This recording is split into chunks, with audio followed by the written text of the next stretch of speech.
Ayer estuvo pendiente la opinión pública sobre el conocimiento de medida de coerción que se conocía a los hermanos Espaillat López, Antonio Espaillat y su hermana, por Maribel Espaillat López, por el caso del YECSED. Se pospuso el conocimiento de la medida de coerción para el próximo miércoles. Los abogados de Antonio y su hermana entendían o comunicaron que no le habían entregado la documentación de la acusación que hacía el Ministerio Público para pedir la medida de coerción, y se pospuso para el próximo miércoles. Hay una serie de informaciones que han surgido, que la prensa ha estado manejando desde el viernes, bueno, desde antes del viernes, porque ya se conocía el jueves sobre el informe y se habían filtrado algunos detalles del informe técnico que hizo la evaluación sobre las instalaciones del YECSED, que pudieron o pueden dar explicación de qué ocurrió. Una de las cuestiones que llamó la atención fue la sobrecarga del techo, y es un asunto que desde el principio se había observado, el hecho de que sobre la estructura se había colocado una cantidad de tanques, plantas eléctricas, equipos de aire acondicionado. Eso se comentó desde el principio antes de hacer la evaluación. Y posteriormente, ya cuando se hace la acusación, cuando el Ministerio Público está sustentando la acusación, han entrado en una serie de consideraciones hablando de negligencia, de desprecio por la vida en el caso del YECSED, y han sacado una serie de informaciones, o están recogiendo en la acusación, en la solicitud de medida de coerción, una serie de conclusiones a las que llega el Ministerio Público a partir del informe técnico y a partir de interrogatorios que han practicado algunos de los empleados, interrogatorios practicados incluso algunos de los afectados, algunas de las víctimas, que cuentan cómo desde principio de la actividad, desde cuando iniciaba la jornada musical, comenzaba a desprenderse cosas y le llegó a caer a uno de los asistentes, a uno de los ciudadanos que estaba disfrutando la noche.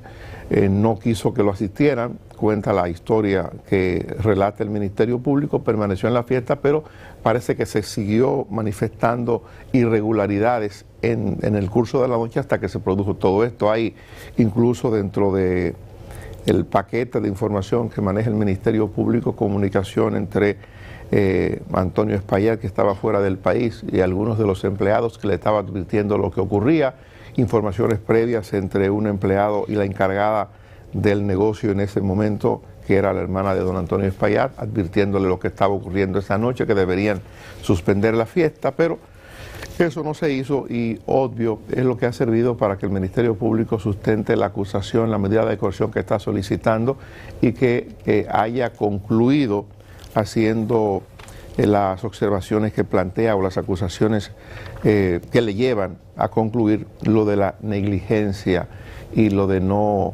el poco respeto por la vida, como plantea Wilson Camacho en declaraciones que ha dado a la prensa. Wilson Camacho, que es el director de persecución, y Rosalba Ramos, que es la fiscal del distrito, son los dos ciudadanos encargados de la dirección de la investigación en este caso. Bueno, mira, yo sobre este caso tengo básicamente dos visiones sobre lo que está pasando. Déjeme comenzar por la mala.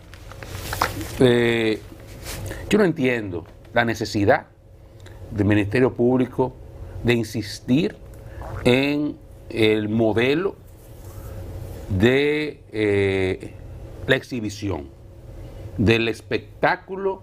En este caso, para mí, absolutamente innecesario, porque la parte buena, que era la mezclo, es que aparentemente la investigación se hizo con rigor y se tienen las condiciones de presentar una acusación bastante sólida. Por tanto, el espectáculo es innecesario. Eso pasó hace 2 meses. Ni Antonio ni su hermana han ido para ningún lado. No hay ninguna necesidad de llevarlos presos a una carcelita, de pasearlos con un casco antibalas, con una cosa, con un chaleco, como si fuese el Chapo. Eso es innecesario. Esas son las cosas que desprestigian una actuación institucional. Porque ese proceso no era... esa acusación se pudo presentar sin ese show, con Antonio en su casa, con su hermana en su casa, presentándose a la audiencia cuando le correspondiera. Creo, además, que la solicitud de medida de coerción es exagerada. 18 meses de prisión es exagerado, preventivo para cualquier caso, pero más para una acusación que, según el Ministerio Público, porque no tienen de otra, lo que presenta es el 238 y 239, creo que es el artículo 238, 239, 240 del Código Penal, está en la medida de coerción, que es de eso que lo van a acusar, que es homicidio involuntario, que la prisión, la pena máxima, eso va de 6 meses a 2 años de prisión correccional. Eso es lo que establece el Código Penal, no es lo que yo quiera. De hecho, yo estoy muy de acuerdo con lo que plantea la magistrada Jenny Bernice Reynoso hoy en la prensa, de que hay que reformar el Código Penal porque es ridículo. Es ridículo. Pero es lo que plantea el Código Penal. Entonces, por un lado, declarar el caso complejo, absolutamente innecesario. Yo voy a ir más lejos, miren. Yo me leí la medida de coerción. No es tan difícil porque es corta. Son 128 páginas, pero hay muchas vainas que son de nombre, de cédula, cosas que tú puedes avanzarlas rápido. Yo creo que la medida de coerción está tan bien sustentada que eso puede ser una acusación. O sea, esa investigación está concluida. Miren, ahí hay pruebas materiales y productos de peritaje que se han hecho. Pruebas periciales, materiales que están ahí. Conversaciones, pruebas testimoniales. Hay más de un testigo que está dispuesto a decir las cosas que pasaron ahí, que demostrarán lo que yo creo que es la versión del Ministerio Público, que parece muy bien sostenida, sobre las actitudes negligentes que se produjeron. Incluso, como Dani citaba, hasta horas antes, 1 hora antes de que ese techo colapsara. Sí. Que están ahí las pruebas. Pero hay un peritaje profesional de técnicos acreditados que establece desde el punto de vista estructural las cosas que sucedieron en el tiempo para que eso fallara, hasta el punto donde falló. Mira, eso se cayó aquí. Aquí fue que entendemos que fue que rompió. Y lo explican. O sea, ahí está todo. Ahí usted no necesita 18 meses para investigar qué. Eso está investigado. De hecho, en vez de medida de coerción, esa medida de coerción puso una acusación perfectamente bien. Sí. Acusado formalmente. Y en vez de pasar a este país 1 año y medio, 2 años con un show, vamos a conseguir una condena en 3 meses. Vamos a demostrarle a este país que funciona. Ahora, la condena no va a ser la que la gente quiere. Lamentablemente. Esa es otra cosa. Y la condena no solamente lo que la gente quiere, lo que yo creo que sería razonable ante un drama no, una cosa como esta. Porque el código, aquí pasan 2 cosas. El Código Penal nuestro ciertamente tiene penas ridículas. Cosas como esta son ridículas. Hay 235 personas fallecidas y ahí es lo mismo que una. No hay diferencia. Aquí no hay cúmulo de pena. Eso hay que revisarlo. Con un tope, lo que usted quiera, pero eso lamentablemente, eso es lo que está hoy. Y segundo, yo veía un cortecito, porque los abogados, y yo lo dije al principio aquí, en el momento del dolor, decía, señores, las víctimas tienen que tener cuidado en este momento, de no dejarse aprovechar de abogados. Yo vi un corte que me llegó, supongo, porque no vi que lo entrevistaba, supongo que era el doctor Jacín, creo que escuché su voz, a Carlos Balcácer. Y Carlos Balcácer decía, miren, la vida no tiene precio. Ahora, la justicia penal dominicana es muy tacaña con el valor que asigna a las vidas. Y ponía varios ejemplos. Y él puso, mire, yo fui abogado de la familia de Milton Peláez en contra de Plutarco. Y a Milton Peláez, lo que le pusieron a Plutarco de indemnización fue $1 millón de pesos. Yo regao, la corte le puso medio más. Y cuando lo llevé a la Suprema, me dijo, llévese eso de aquí. Ni lo recibieron. José Carlos Balcácer contando. Contó el caso del niño Llenas. Sí. 5 millones. Y contó otro caso que no recuerdo ahora cuál fue. Pero en todos los casos, y yo he escuchado esto a más de un abogado, que señala que la justicia penal dominicana es muy tacaña indemnizando las vidas. Entonces, las demandas de 300 millones que los abogados le llenan la cabeza a las víctimas en su dolor, eso no es así. O sea, hay realidades de la justicia, lamentablemente, yo no quiero que sean así. Yo estoy de acuerdo con la magistrada Jenny Berenice Reynoso, ojalá eso hubieran cambiado desde antes para que esas penas aplicables en casos como estos no sean tan benignas, tan suaves. Entonces yo pienso que lo que queda es tratar de obtener una sanción penal lo antes posible, la que sea, y ya que civilmente con esa sanción penal las víctimas entiendan los recorridos que tengan que tomar, ya con una sanción penal. No es necesario prolongar estos 18 meses.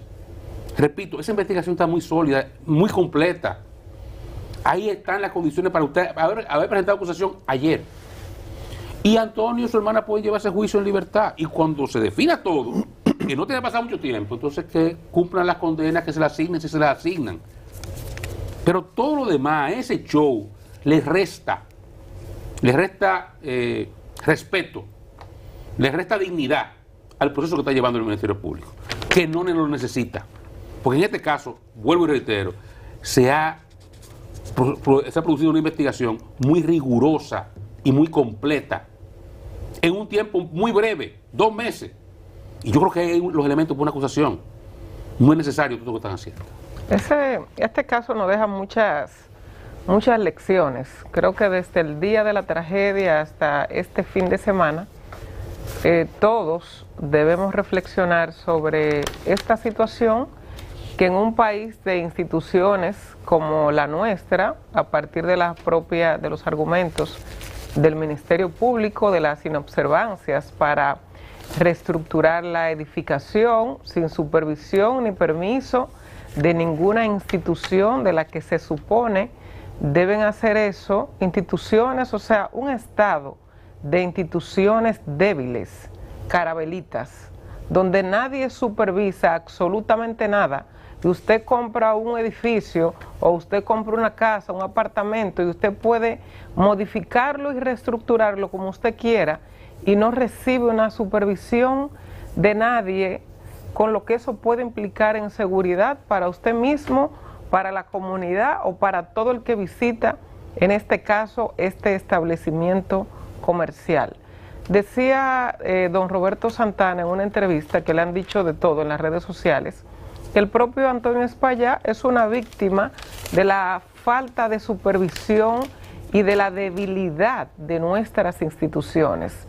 En efecto, todo lo que sucedió allí, previsible y que se pudo prever o tomar decisiones a tiempo para evitar una desgracia como esta, en la que nadie quiere verse, ni las familias que perdieron a sus familiares allí, ni los niños huérfanos que perdieron a su papá y a su mamá, ni al señor Antonio y a su hermana, con la estabilidad económica que tiene, con todos los negocios que tienen, que no necesariamente el jet set, posiblemente a partir de todo lo demás que tienen, posiblemente ni necesitaban un negocio como el jet set, posiblemente. Pero seguían con su negocio prácticamente familiar. Un hombre y una familia de trabajo. Hay que lamentar tanto la situación de todas las familias afectadas, de la 235, 236, más todos los heridos, pero también esta situación en la que nadie quiere verse. Yo creo que es una reflexión para todos nosotros, para el que tiene un negocio, que no va a supervisarle a absolutamente nadie, a menos que sea alguien que se le ocurra un día. No van a supervisar el ruido, el exceso del volumen, como habían varias quejas en torno a los vecinos del YECSE. Nadie fue nunca a supervisar absolutamente nada. Una cadena de situaciones que pudo haberse evitado, donde lamentablemente hemos terminado aquí. Yo creo que el Ministerio Público en este caso ha sido hasta considerado, partiendo del comportamiento que ha tenido con casos anteriores. Yo creo que el Ministerio Público ha sido hasta considerado con el señor Antonio y con su hermana, que no fueron a buscarlo a su casa a las 11 de la noche, ni a las 12, ni lo sacaron corriendo, ni en pantalón corto, ni en camisilla. Le dieron un chance de 2 meses. Y ni siquiera lo fueron a buscar a su casa, sino que lo llamaron para que llegara al interrogatorio y posteriormente lo dejan detenido. La solicitud de él es de prisión preventiva y de la señora Maribel de prisión domiciliaria. 18 meses posiblemente sea un exceso, porque posiblemente entonces dure en prisión preventiva más de la mitad de lo que posiblemente estipule la condena final. O sea que lo que la gente está esperando, o lo que cree la gente que va a pasar a partir de nuestras leyes, no necesariamente sea lo que ocurra. Pero todos debemos hacer una reflexión de este caso, y si nos tenemos que dejar de ganar 2 pesos, dejar de ganárnoslos y no terminar en esta situación. Que el afán de tener un poco más no nos lleve a nosotros a perder lo más preciado que tiene un ser humano, que es su libertad. Bueno, yo creo que una observación interesante hace Joaina, porque ciertamente yo pensaba anoche, viendo todo lo que había ocurrido, que ha habido un poco de consideración con él. Antonio fue llamado a la Procuraduría General de la República, él y su hermana se presentaron allá. Le vi en la recepción, como se observa ahí, de la Procuraduría, tranquilo, con sus abogados, o con uno de ellos, Miguel Valerio, que llegaron ahí tranquilamente, y luego de estar allá le comunican que se iban a quedar detenidos. Es decir, hubo una deferencia, que es lo que nosotros hemos estado abogando para todos los ciudadanos, no para Antonio Espaillat, para todos los ciudadanos, gente a la que le han hecho un show innecesario, ir con un aparataje, contratar una compañía de televisión para poder grabar un show, para luego darle un poco de circo a la sociedad. Ese tipo de cosas nosotros lo criticamos siempre. Y bueno, yo creo que en esa parte avanzamos, a pesar del bombín y del chaleco antibala que le colocaron, como le colocan a todos los que han apresado últimamente y pueden ser objeto de show. Y la chatarra de minivan en la que lo llevaron, Jesús, mi madre. Sí, bueno, pero... O sea, no hay vehículo, o sea, no hay ni siquiera un vehículo que sirva, o sea... No, pues no tienen una camioneta, algo que sirva, o sea, una minivan con la puerta del otro lado cayéndose a pedazos, o sea... Pero eso es lo que se... Dios mío. Eso es lo que hay, ¿verdad? Caramba. Eso es lo que tendrán ellos. Ese es el Estado. Eso es lo que tendrá el Ministerio Público, la Procuraduría para el transporte de los presos. Pero creo que la observación muy correcta de que le dieron la oportunidad de que se presentara, y ahí una vez se presentó y fue interrogado, le comunicaron que estaba detenido. Creo que en esa parte hemos avanzado. En lo otro quizás era innecesario lo del espectáculo, porque, bueno, él estaba detenido, estaba bajo la custodia de la autoridad. Incluso yo no entiendo por qué los militares o los policías que sirven al sistema se tienen que cubrir el rostro, como que es una cosa del otro mundo, como que es un capo que los otros miembros de las otras bandas de narcotraficantes no le deben ver la cara como no. Pero bueno, yo insisto, ¿no? avanzamos, ya en esa primera parte que observo, avanzamos, y quiera Dios que pueda seguirse ese proceso contra otros ciudadanos que se puedan ver en una situación parecida o que puedan ser imputados en cualquier otro caso. Los de los 18 meses parece exagerado, ciertamente, porque la pena máxima para la acusación que le está formulando de entrada el Ministerio Público, que es de homicidio involuntario, la pena máxima son 2 años. Y si la pena máxima es 2 años, usted pide 18 meses de coerción, porque para que la gente entienda, Oscar lo puntualizaba muy adecuadamente, pero para que la gente entienda, la medida de coerción es un periodo, es un proceso que solicita el Ministerio Público que acusa para poder formular su acusación y que se conozca el juicio y que se produzca condena en el caso de que el imputado resulte culpable. Entonces, usted no me puede decir a mí, ya tienen 2 meses investigando, fíjense usted que ellos no fueron apresados, ellos no fueron llamados antes, hubo un periodo de 12 meses, en ese periodo uno se imagina que el Ministerio Público estaba trabajando y que se estaba a la espera de un informe final que la población conoció la semana pasada. A lo mejor ya el Ministerio Público tenía informaciones que le permitieron avanzar en la formulación de su hipótesis para sostener la acusación. Es posible. Pero 2 meses de investigación y 18 meses que están solicitando, estamos hablando de casi de los 2 años. Es una cosa, es un absurdo. Es un absurdo. Entonces, me parece que ciertamente el Ministerio Público que ha logrado hacer, yo tengo la misma impresión de Oscar, el Ministerio Público ha logrado hacer un caso, un buen caso. Yo estuve leyendo lo que se ha publicado sobre el caso y me parece que hubo un esfuerzo importante de parte del Ministerio Público para sostener una acusación que no se le vaya a caer en los tribunales, eso creo.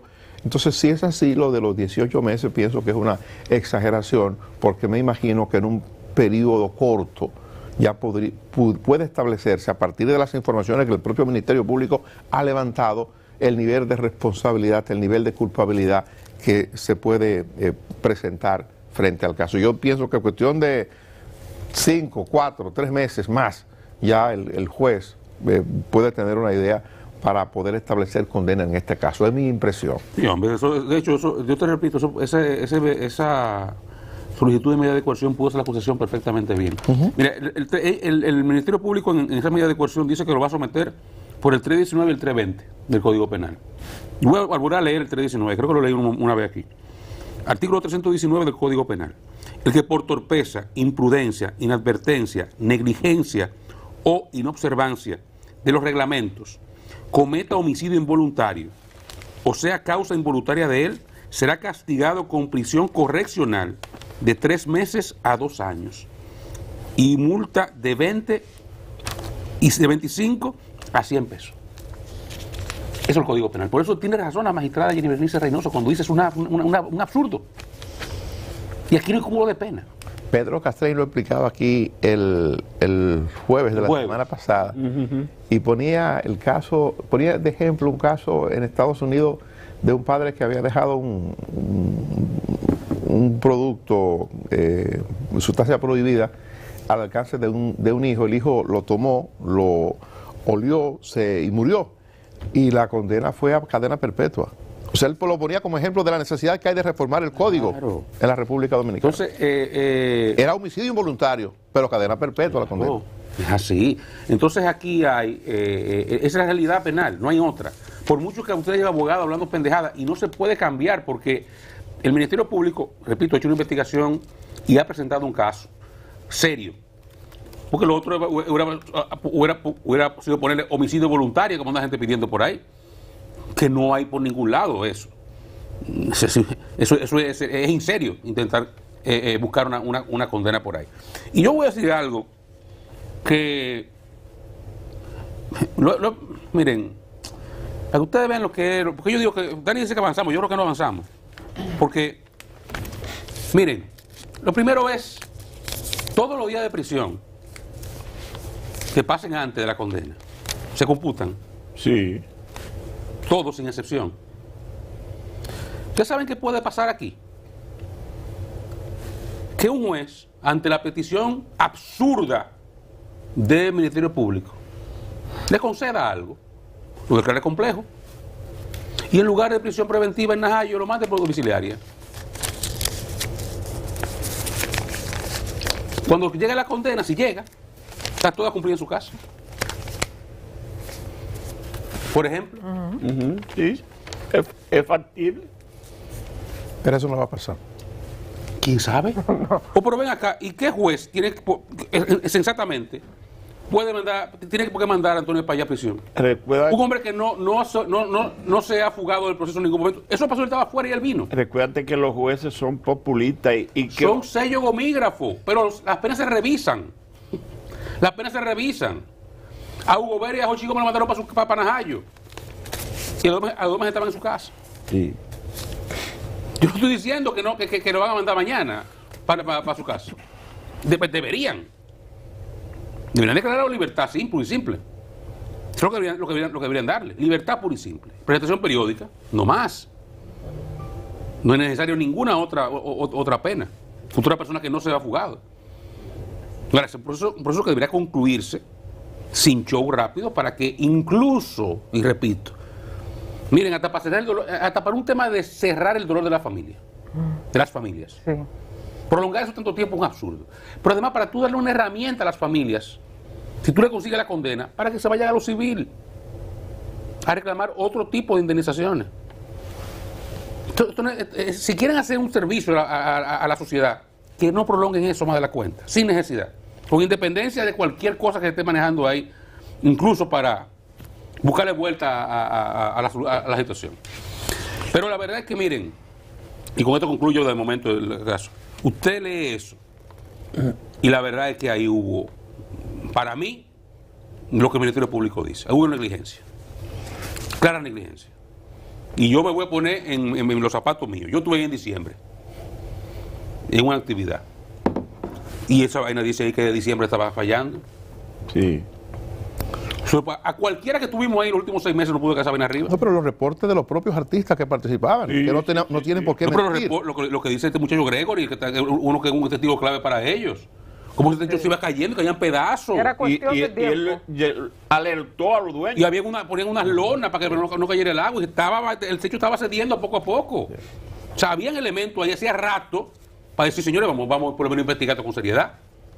No atribuirlo a los aires que estaban mojando. O sea, hay cosas ahí que evidencian, no intencionalidad, pero sí descuido, negligencia, inobservancias, que provocaron un daño grave. Y yo creo que el Ministerio Público tiene las pruebas ahí para demostrarlo. Suficiente por todos los lados. Ojalá que en lugar de show hagan la acusación temprano.